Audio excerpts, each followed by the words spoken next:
इसके पहले पार्ट में हमने देखा कि रस के क्या अवयव हैं और किस प्रकार से किसी व्यक्ति के अंदर भाव उत्पन्न होते हैं, और इन भावों की उत्पत्ति के लिए हमने देखा था 4 अवयव जो मूल रूप से थे स्थायी भाव, विभाव, अनुभाव और संचारी भाव, ये रिस्पॉन्सिबल होते हैं। अब हम बात करेंगे कि इन स्थिति, परिस्थिति, आश्रय, आलंबन, उद्दीपन के फलस्वरूप जो भी भाव उत्पन्न हुए हैं उनसे किस प्रकार के रसों की उत्पत्ति होती है। टॉपिक हमारा रस है, तो स्वाभाविक रूप से ये जो कुछ भी भाव हैं इनकी परिणति किस रूप में आएगी, एक रस के रूप में आएगी। ठीक है, तो हम शुरुआत कर रहे हैं एक बार फिर से भरत मुनि के नाट्य शास्त्र की चर्चा के साथ। भरत मुनि ने जब 8 प्रकार के स्थायी भाव बताए तो वो लिमिटेड हो गए 8 प्रकार के रसों पर। पहले मैंने आपको बताया कि एक रस या एक भाव की उपयोगिता नाट्य शास्त्र में स्वीकार नहीं की गई थी और वो था शांत रस। इसीलिए आधुनिक जो साहित्यकार हैं, रामचंद्र शुक्ल हो गए या अन्य विद्वान हो गए, उन्होंने कहा नहीं, रस वास्तव में 9 प्रकार के होते हैं और इन 9 प्रकार के रसों से जुड़े हुए 9 प्रकार के भाव होंगे। उसको भी समझ लेते हैं यहाँ पर। जैसे आधुनिक विचारधारा मानती है कि स्थायी भाव 9 है। कौन कौन से?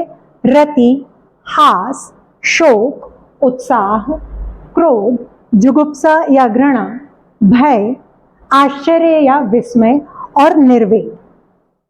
आधुनिक विचार के अंतर्गत 9 रस स्वीकार किए जाते हैं, लेकिन वर्तमान में कुछ और भी संशोधन आए। जो संशोधन आए वो क्या थे कि सामान्य रूप से जब हम बात करते हैं रति की और प्रेम की, तो सभी से किया गया प्रेम समान नहीं होता।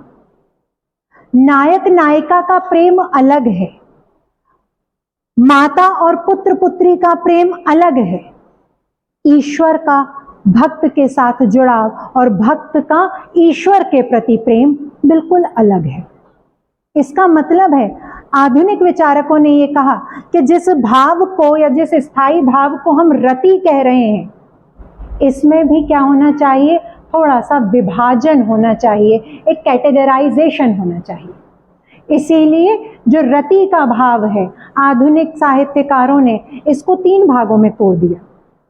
उन्होंने कहा एक भाव होता है रति, दूसरा भाव होता है वात्सल्य और तीसरा भाव होता है भक्ति। ये तीनों प्रेम के स्वरूप हैं। रति जब स्त्री पुरुष, नायक नायिका, युवक युवती का संवाद होगा तो जिस प्रेम की उत्पत्ति, तो जिस रस की उत्पत्ति हो रही है वो श्रृंगार है, और वहां पर जो स्थायी भाव है वो रति का स्थायी भाव है। लेकिन यहां पर अभी देखिएगा, यदि माता और पुत्र एक दूसरे से संवाद कर रहे हैं, माता या पुत्र का कोई कहना चाहिए विषय चल रहा है संवाद का, तो उसमें माता का पुत्र के प्रति जो भाव उत्पन्न हो रहा है वो नायक के नायिका के प्रति उत्पन्न प्रेम से पूर्णतः अलग है। माँ अपने बच्चे में दुलार का भाव देखती है, उसकी अठेलियां देखकर वो एक भिन्न प्रकार से प्रेममयी होती है। ये वो प्रेम नहीं है जो नायक को देखकर नायिका के हृदय में पैदा होता है। सही है? इसीलिए आधुनिक साहित्यकारों ने एक नए भाव को बताया और वो भाव था वात्सल्य भाव, जो सामान्य रूप से तब उत्पन्न होगा जब हमें जिनके प्रति दुलार की भावनाएं हैं, पिता पुत्री, पिता पुत्र, माता पुत्री, माता पुत्र, इनमें जो भी भाव उत्पन्न होते हैं ये वात्सल्य है। यशोदा का कृष्ण के प्रति प्रेम वात्सल्य है, लेकिन राधा का कृष्ण के प्रति प्रेम रति है। सही है? और एक और तीसरे प्रकार का प्रेम देखिए जो भक्त का भगवत के प्रति होता है। भक्त का भगवत के प्रति प्रेम ना युवक युवती का प्रेम है, ना नायक नायिका का प्रेम है, न माता पुत्र पुत्री का प्रेम है। यहां पर प्रेम प्रेम से अधिक समर्पण है। जहां ले चलोगे वहीं मैं चलूंगा, सही है, ये प्रेम है, ये समर्पण है। नायिका का यह विश्वास, क्या इतना ही विश्वास नायक के प्रति होता है कि जहां ले चलोगे वहीं मैं चलूंगा? नहीं। क्या पुत्र की यही डिपेंडेंसी मदर के ऊपर है? यदि बच्चा बड़ा हो गया है तो बिल्कुल भी नहीं है, लेकिन फिर भी माता और पुत्र के बीच एक प्रेम है और वो वात्सल्य का भाव है। और देखिए, भक्त का भगवत के प्रति भाव कि अब आपको ही हमारी नैया पार लगानी है, हम आपके इतने प्रेमी हैं कि आप हैं तो हम हैं, आप नहीं हैं तो हम नहीं हैं, मेरा संपूर्ण अस्तित्व है भगवान आप पर निर्भर करता है। ये जो प्रेम भाव है, ये नायक नायिका का नहीं है, ये माता पुत्र पुत्री का नहीं है, ये सिर्फ और सिर्फ ये प्रेम किसका है? भक्त और भगवत का प्रेम है। मैंने अभी उदाहरण लिया, यशोदा का कृष्ण से प्रेम वात्सल्य है, यशोदा का कृष्ण से प्रेम वात्सल्य है, लेकिन राधा का कृष्ण से प्रेम रति है। ठीक है, यानी जब यशोदा और कृष्ण की बात आएगी तो वात्सल्य रस की उत्पत्ति होगी, लेकिन जब राधा और कृष्ण की बात आएगी तो श्रृंगार की उत्पत्ति होगी। लेकिन जब गोपियों के कृष्ण के प्रति प्रेम की बात आएगी तो ये श्रृंगार नहीं है, ये भक्ति है। सही है, यहां पर सिर्फ गोपियां नहीं, गोप भी थे, ग्वाले थे, जो कृष्ण से उतना ही प्रेम कर रहे हैं जितना गोपियां कर रही हैं। सखा हैं कृष्ण के, वो सब कृष्ण से क्या करते हैं? प्रेम करते हैं। लेकिन सखाओं का, गोपियों का कृष्ण से प्रेम क्या नायक नायिका का प्रेम है? तो नहीं। क्या पिता पुत्री और माता पुत्र वाला प्रेम है? तो नहीं। ये प्रेम तो है, लेकिन इसकी कैटेगरी बिल्कुल अलग है। यहाँ समर्पण है, अस्तित्व की कामना है। कब तक? जब तक भगवान की उपस्थिति है तब तक भक्त की उपस्थिति है। ये प्रेम एक नए भाव को उत्पन्न करता है और वो कहलाता है आपका भक्ति भाव। और भक्ति भाव से एक तीसरे प्रकार के रस की उत्पत्ति हो गई, जिसको हम कहते हैं भक्ति रस। तो वर्तमान हिंदी साहित्य के अंतर्गत ना 8 ना 9 बल्कि 11 प्रकार के रसों को स्वीकार किया जाता है। जो रस क्या है? श्रृंगार रस, इसका स्थायी भाव है रति। हास्य रस, स्थायी भाव हास। करुण रस, जो शोक के स्थायी भाव से उत्पन्न होगा। वीर रस, जिसका कारण है उत्साह। रौद्र रस, जो क्रोध के कारण आया। भयानक रस, जो भय के कारण आया। विभत्स रस, जो घृणा या जुगुप्सा के कारण आया। अद्भुत रस, किसी चीज पर आश्चर्य था, इसीलिए इस रस की उत्पत्ति हुई। शांत रस, जो निर्वेद के कारण आया। और वर्तमान में 2 नए रस, वात्सल्य रस, जिसका स्थायी भाव है वात्सल्य रति, प्रेम का भिन्न स्वरूप। और भक्ति रस, जिसका एक बार फिर जो स्थायी भाव है वो बिल्कुल अलग है, और वो है भगवत विषयक रति, या भगवान के प्रति प्रेम। सरल शब्दों में क्लियर? इतनी बात समझ पा रहे हैं? तो वर्तमान में कितने? 11 प्रकार के रस स्वीकार किए जाते हैं। ठीक है, यहां पर साहित्यकारों ने माना है कि जो वात्सल्य है और भक्ति है वो क्या है? श्रृंगार रस के भाग हैं। बेसिकली जो श्रृंगार रस होता है, इसके 2 रूप होते हैं। हम श्रृंगार रस पर आ रहे हैं, एक बार उसको थोड़ा सा विस्तार से समझ लेते हैं कैसा होता है श्रृंगार रस। श्रृंगार रस के अंदर मैंने कहा प्रेम का भाव स्थायी भाव के रूप में उपस्थित होगा, लेकिन ये प्रेम 2 रूपों में बाहर दिखाई देता है। एक होता है जिसको हम कहते हैं संयोग श्रृंगार, जिसे हम कहते हैं संयोग श्रृंगार। जब युवक युवती के मिलाप की स्थिति है तब उसको क्या कहा जाएगा? संयोग श्रृंगार। और जब क्या है आपके युवक युवती के अलगाव की स्थिति है तो उसको क्या कहा जाएगा? वियोग श्रृंगार। ठीक है, ये श्रृंगार के भाग नहीं है, ये श्रृंगार के क्या है? रूप है। तो यदि कभी आपसे प्रश्न पत्र में पूछ लिया जाए कि श्रृंगार के रूप कौन से हैं या श्रृंगार के भेद कौन से हैं, तो कौन से हैं? संयोग श्रृंगार और वियोग श्रृंगार। ठीक है, लेकिन यदि आपसे ये पूछ लिया जाए कि श्रृंगार के अन्य भाग कौन से हैं, तो श्रृंगार के अन्य भाग कौन से हैं? वात्सल्य है और भक्ति है। बात समझ पा रहे हैं? तो ये एकदम बिल्कुल डिफरेंट किस्म की कहना चाहिए समझ यहाँ पर आपको पैदा करनी पड़ेगी कि कब आप संयोग, कब किसी उदाहरण को आप श्रृंगार की दृष्टि से देखें और कब किसे आप भक्ति और वात्सल्य की दृष्टि से देखें। ठीक है, तो स्वाभाविक से मान लीजिए प्रश्न पत्र में एक प्रश्न पूछा गया जहां पर आपको एक उदाहरण दे दिया गया। ठीक है, उदाहरण के अंदर कुछ पंक्तियां लिखी गई हैं और आपसे यहाँ पर 2-3 बातें पूछने की स्थिति बनती है। उदाहरण है आपका, राम को रूप निहारति जानकी कंगन के नग की परछाई। राम को रूप निहारति जानकी कंगन के नग की परछाई। याते सबे सुधी भूल गई करटे की रहे पल डारती नाही। ये क्या लिखा हुआ है? 2 पंक्तियां लिखी हुई हैं आपके सामने उदाहरण रूप में। अब इस उदाहरण में आपसे क्या पूछा जाएगा? आपसे पूछा जाएगा कि ये किस रस से संबंधित है। तो देखिएगा, राम को रूप निहारती जानकी, यहाँ राम नायक हैं, जानकी नायिका है। तो ये वात्सल्य रस तो है नहीं ना, ये भक्ति रस है। तो नायक नायिका का वर्णन किस रस के अंदर मिला? नायक नायिका का वर्णन हमको मिलता है श्रृंगार रस के अंदर। ये प्रेम से जुड़ा हुआ भाव है। सही है, ये रति का भाव है। तो कौन सा रस आ गया यहाँ पर?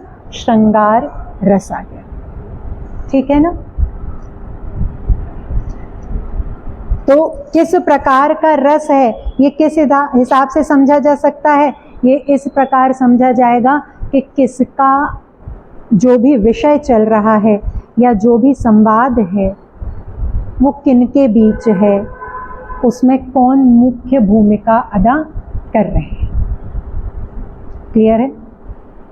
यहाँ पर एक और चीज़ देखिएगा, यहाँ पर ये जो उदाहरण अभी हमने लिया, इसमें राम को रूप निहारति जानकी कंगन के नग की परछाई, इसमें साफ समझ आ रहा है सीता ने राम को देखा है। यहाँ संयोग की बात हो रही है। और कैसे देखा है कि अपलक खड़ी हुई हैं, उनको देखती ही जा रही है ना? तो ये क्या है? ये संयोग श्रृंगार है। मतलब जब मिलाप का वर्णन हो तो क्या होगा? संयोग श्रृंगार होगा। लेकिन जब क्या हो? विलगाव हो, अलगाव हो, वहां पर क्या रहेगा? वियोग श्रृंगार होगा। उदाहरण के रूप में, बिनु गोपाल बैरिन भय कुंजय। बिनु गोपाल बैरिन भय कुंजय, तब ये लता लागती अति शीतल, अब भई विषम ज्वाला से कुंजय।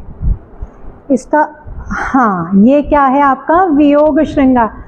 गोपियां कह रही थी, हे गोपाल, जब तक तुम यहाँ थे तब तक कैसा अनुभव हो रहा था कि ये जो कुंज था ये बड़ा शीतल अनुभूति देता था। ये लताएं शीतल लगती थी, इनसे उठने वाली जो हवाएं थी उनमें कैसा अनुभव आता था? बड़ा सुखद अनुभव था।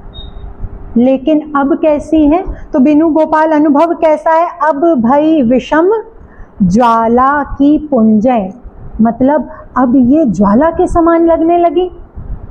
क्यों? क्योंकि हृदय कैसा है? दुखी है। प्रेम स्थायी भाव है, लेकिन अब यहाँ मिलन की स्थिति नहीं है, संयोग नहीं हो रहा है, बल्कि क्या है? अलगाव है। तो वही जो लताएं थी, वही जो कुंज था, आज वो ज्वाला की लपट के भांति प्रतीत होने लगा। समझ पा रहे हैं? ये वियोग श्रृंगार है। आगे बढ़ते हैं। श्रृंगार रस समझ आया। अगला रस जिसको हम कहते हैं हास रस। हास रस मतलब हंसी, स्थायी भाव हास है, हास्य है, मजा आ जाए। ठीक है, दौड़ धूप में क्या रखा है, आराम करो आराम करो। देखो कितना मजा आ गया, वाह आ गया ना। सही तो है, इस दौड़ धूप में क्या रखा है, आराम करो आराम करो। आराम जिंदगी की पूंजी है, इससे न तपेदिक होता है। खूब आराम कर लो भाई, आपको कभी भी डिहाइड्रेशन है ना, क्षय रोग सॉरी तपेदिक नहीं होगा। ये मजा है, सही है। यहाँ हास्य रस की उत्पत्ति हुई।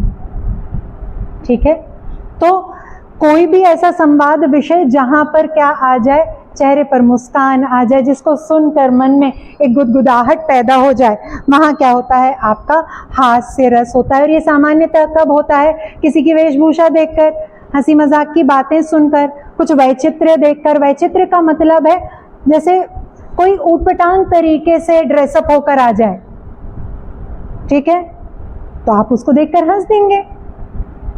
सही है। तो किसी भी कारण से आपके अंदर यदि हास्य की उत्पत्ति होती है तो वहां हास्य रस होगा।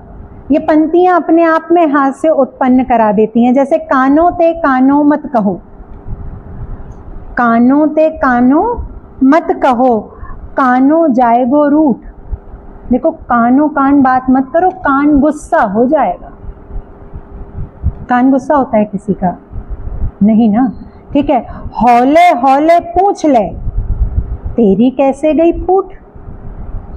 ठीक है, कुछ घटना हो गई तो क्या कहा जा रहा है, ऐसे पूछोगे ना, क्यों कैसे हो गया, तो व्यक्ति थोड़ा सा कैसा हो जाएगा, दुखी। और अपने से मजे में, और यार ये कैसे हो गया। ठीक है, तो सामने वाला भी हंस के बता रहा है, यार भिड़ गए। मजा है, आनंद है। तो क्या है, जब आप किसी चीज को बहुत क्या कर देंगे, उसको भयानक रूप में लाएंगे, तो सामने वाला दूसरे रस से अभिभूत होगा। लेकिन आपने मजे मजे में पूछ लिया। ठीक है, युवक का युवती के साथ ब्रेकअप, अभी उससे सीधे पहुंचोगे तो कान रूठ जाएगा, मतलब युवक रूठ जाएगा। ठीक है, और आपने क्या कहा, अरे चलो यार छोड़ो, ये नहीं कोई और सही, कोई और नहीं कोई और सही, तो युवक के चेहरे पर भी क्या आ जाएगी, मुस्कान। हाँ हाँ हाँ, तो वो तत्काल वियोग श्रृंगार से निकलकर कहाँ आ जाएगा, हास्य रस में आ जाएगा। हाँ हाँ, पॉसिबिलिटी है, मतलब मैं गौन केस नहीं, कान रूठा नहीं, सही है, हास्य है। अपन ने उसको भी खुश कर दिया, हम भी खुश हो गए। आ रही है बात समझ। तीसरे रस के रूप में हमारे पास आता है करुण रस, है ना। किसी व्यक्ति, स्थिति, परिस्थिति में जब हानि का भाव होता है तो हृदय शोक में डूब जाता है। ये शोक यहाँ पर फिर एक बार समझेंगे, हानि का भाव तो नायक से अलगाव भी था ना। हाँ, जब नायक से अलगाव होता है तो भी करुण रस की उत्पत्ति है, लेकिन नायक नायिका का अलगाव वियोग श्रृंगार है। इसके अतिरिक्त जितने भी हानियां या जितने भी अलगाव हैं, वो सब किसके साथ जुड़ते हैं, शोक के साथ जुड़ते हैं। या फिर हम ये कहें कि नायक नायिका का जब स्थायी अलगाव है, जैसे मैंने कहा एक स्त्री के पति की मृत्यु, यहां पर शोक है, गहन शोक है। प्रारंभिक भाव कहां से जागृत होगा, वियोग श्रृंगार से, जो समय के साथ किस में बदलता जाएगा, विलाप के साथ साथ शोक में, स्थायी शोक में और करुण रस की उत्पत्ति होगी। समझ पा रहे हैं? कुछ साहित्यकारों ने कहा कि जो वियोग श्रृंगार है वही तो करुण रस है, तो नहीं, वियोग श्रृंगार और आपके करुण रस में एक बेसिक अंतर आता है, और बेसिक अंतर होता है स्थायित्व का, बेसिक अंतर होता है आश्रय और आलंबन के संबंध का। यदि स्त्री को पुरुष ने छोड़ दिया है तो वियोग श्रृंगार, किसी स्थिति परिस्थिति वश अलग हो गए हैं, वियोग श्रृंगार, स्थायी रूप से ये वियोग श्रृंगार है। लेकिन स्त्री के पति की मृत्यु हो जाना, ये वियोग श्रृंगार से ये कहानी शुरू होगी, और ये किस रूप में स्थापित होगी? करुण के रूप में। यहाँ पर करुण रस आ जाएगा फिर, क्योंकि शोक की तीव्रता बहुत गहन है। समझ पा रहे हैं बात? तो बिछड़ना किस प्रकार का है, इससे अंतर्मन कितना आहत है, संबंध किस प्रकार का है। माँ के पुत्र की मृत्यु हो जाना या पुत्र की माता की मृत्यु हो जाना, ये वियोग श्रृंगार नहीं, ये क्या है? ये करुण रस है। यहाँ पर शोक का स्थायी भाव है। ठीक है, तो पंक्तियां किस चीज से संबंधित हैं उसको देखकर हम समझ पाते हैं कि वास्तव में किस प्रकार के रस की उत्पत्ति संभव हो रही है। जैसे करुण रस को एक एग्जाम्पल से समझते हैं। कैसा अभाग्य अपने हाथों ही, कैसा अभाग्य अपने हाथों ही, हाथ स्वयं हम छले गए। कैसा अभाग्य अपने हाथों ही, हाँ, हम छले गए। यह भी पूछ ना सकते बापू, क्यों हमें छोड़ तुम चले गए।